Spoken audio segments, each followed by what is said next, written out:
So he had many interesting techniques. If I ever do a 54 Godzilla thing, I can tell you a lot more about that.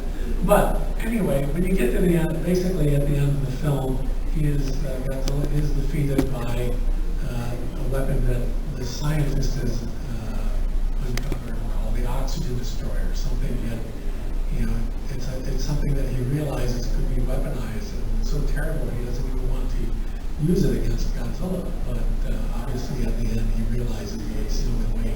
So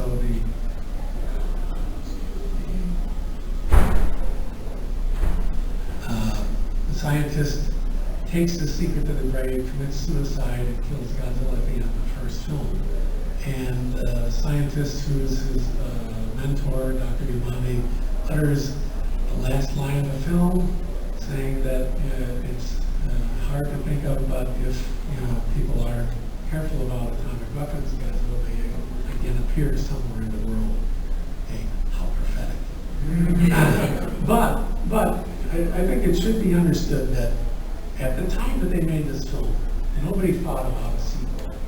That was hardest thing from their mind. It was more, that line was meant as the message to humanity, like, if we are not careful about what we use science for, we can destroy ourselves. It will come, this tragedy will return again.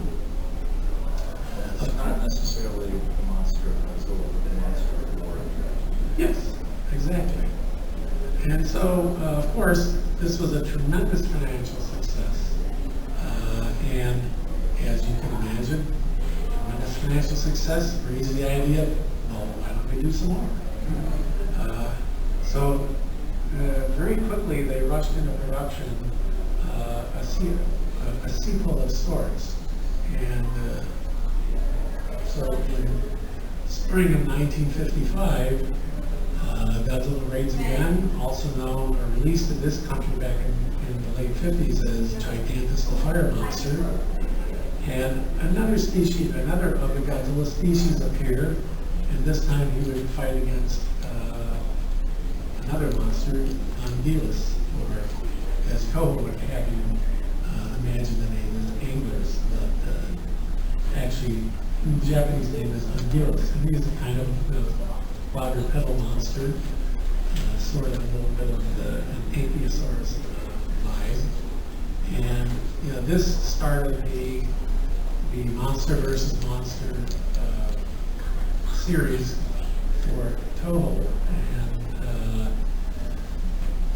even though the film was made just nearly 6 months after the first Godzilla, they learned a lot from the first one. One of the main things they learned was how to get better materials for making the costume, and they also learned that the actor needs to be able to do something, especially if you're going to have a lot of action in the film, as they would have when Godzilla was fighting against the other monster. So they were able to make this the film with a lot of action.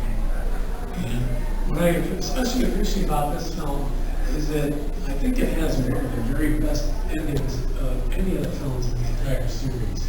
Because here, after Godzilla has dispatched Anguillus in the middle of the film, it's basically back to Godzilla versus mankind. And this is where mankind, for a change, finally has a reasonable plan to defeat Godzilla. He goes away to this Arctic island, and they trap him inside a valley, and the army, or the Air Force comes in and bombards the side of the mountains surrounding Godzilla, and he's buried in an avalanche. And I think it's one of the most clever and unique ways that they came up with to dispatch Godzilla in the film. One that actually made a certain amount of sense, especially when it's considered Godzilla being a reptile.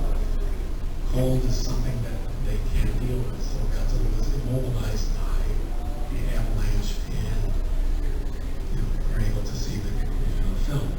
After this film, however, Toho went on to make a number of science fiction and monster films, but Godzilla never returned for quite a while.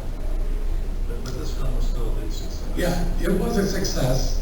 Financially, not nearly as big as 1954 Godzilla, but it was still very successful, and that's what kind of prompted the wave of more monster and science fiction films to be made throughout the late 50s.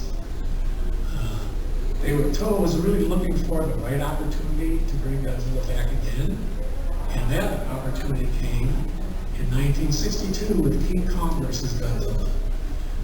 This was Toho Studios' 35th anniversary. They were looking for a big project, and at the time, Willis O'Brien, who was the original creator of King Kong in this country, was shopping around a couple of different stories that were optioned by an American producer, John Beck, and he took that project and kind of sold it out from under O'Brien to Toho in Japan, gave them the option to use King Kong in this film, and so you had a pairing of America and Japan's biggest monsters, King Kong and Godzilla.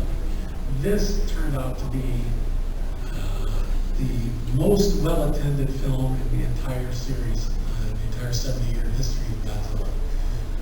It drew about, I think it was 14 million? Yeah. Anyway, it far outpaced every film in the series, and this was also the first color film, which was something they were reluctant to do back in the 50s, but because one of the unfortunate complications of filming in color is that you need a lot of light, and light means a lot of light, and light means heat on the stage, and these suits are already incredibly hot to try and act in.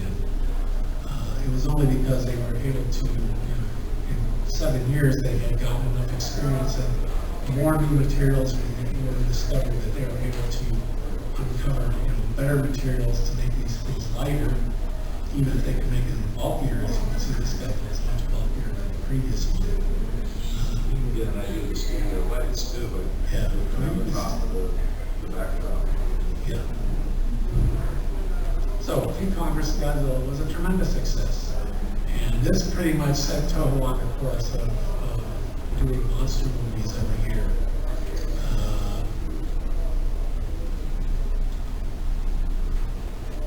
In early 1964, they made Mothra vs. Godzilla, released here as Godzilla vs. the Thing. This one happened, you'll hear me talk about this one at length, not only right now, but later on, I think tomorrow, there's a session on this film. Justice. Yes, it is my favorite film in the series, so bear with me because I'm especially enthusiastic about this one. But this one, they started out thinking, well, gee, King Kong was such a great success, let's make another Godzilla vs. King Kong.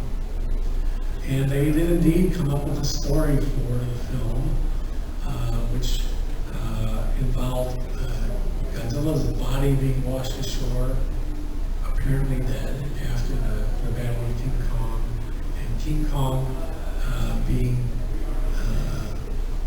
had returned back to Faroe Island and befriended this little child, which he somehow becomes attached to. The child gets kidnapped back to Japan. King Kong follows the child back to Japan. Somebody has the brilliant idea that, oh, let's revive Godzilla. That's the only way that we're going to be able to combat King Kong. So, stretching credibility quite a bit, they revived Godzilla, and then there's another battle in that. The idea itself didn't really, it wasn't a very well thought out script, but more importantly, Toho realized that if they were going to do King Kong again, they'd have to pay a lot of money to the U.S. side again for the rights to do King Kong again. So instead, their thought was, well, we have our own monsters. Why don't we use one of our own properties to pit against Godzilla? So 1961 Mothra was a tremendous success in Japan. It was a very family-friendly film, so they thought, okay, they have a very human-friendly and benevolent monster in Mothra, pitting him against Godzilla would be a good idea. And this, I believe, was probably where, you know, all the production, all the facets of the production reached their peak. It had agent supervised special effects, which had been, you know, honed over the last 10 years. You know, he reaches his peak of technique here. Akira Fukube came up with probably his best musical score.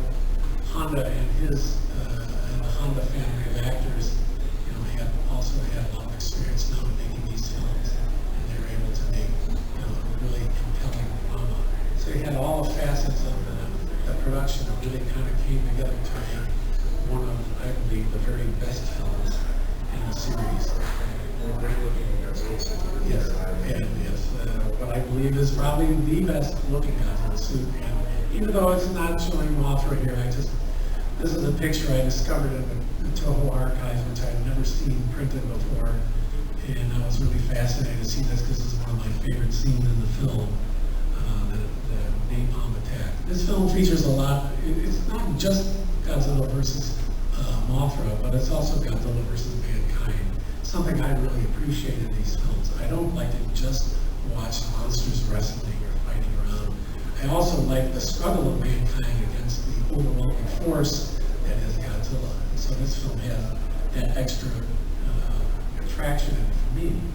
And the really great thing about the story for this film is, okay, has everybody seen this film? I don't want to be a spoiler, give a spoiler on it, but you know, the adult Mothra is killed by Godzilla halfway through the film. And the film concludes where the babies hatch out of the egg and confront Godzilla. And I think this is, you know, this is like a really classic, incredible villain, you know, this super powerful villain fighting against these two little baby caterpillars. It's such a mismatch, but you can still create drama out of that kind of confrontation because the caterpillars fight a really smart battle. You know, they manage to split apart and encase Godzilla in their cocoon, you know, by staying apart. Godzilla can't really attack either one, so Godzilla's kind of outsmarted and defeated at the end of the film. The old classic good triumphs over evil. And so it's, you know, all those kind of things really just come together perfectly in this film. It's what I really enjoy about it a lot. This is the first time that America requested a scene inserted to a Japanese monster movie. Yeah, Henry Saperstein from UPA had contacted Toho at the advice of one of his business associates, looking for properties that he could, you know, release in this country. And one of the main properties that he discovered that Toho had was Godzilla. And so he purchased the rights to this film to distribute it worldwide. And he, in return for the money that he invested, he also asked that a specific scene be included for American release. And although we don't have it here, if you stop in the panel tomorrow, if you stop in tomorrow's panel, we'll show this scene, which is basically an American fleet arrives in Japan and bombards Godzilla with what are called the frontier missiles. So it's a special scene that was included only in the American version. Actually, there's a long story behind that. It's not that it was only for the American version, but it wound up only being released in the American version.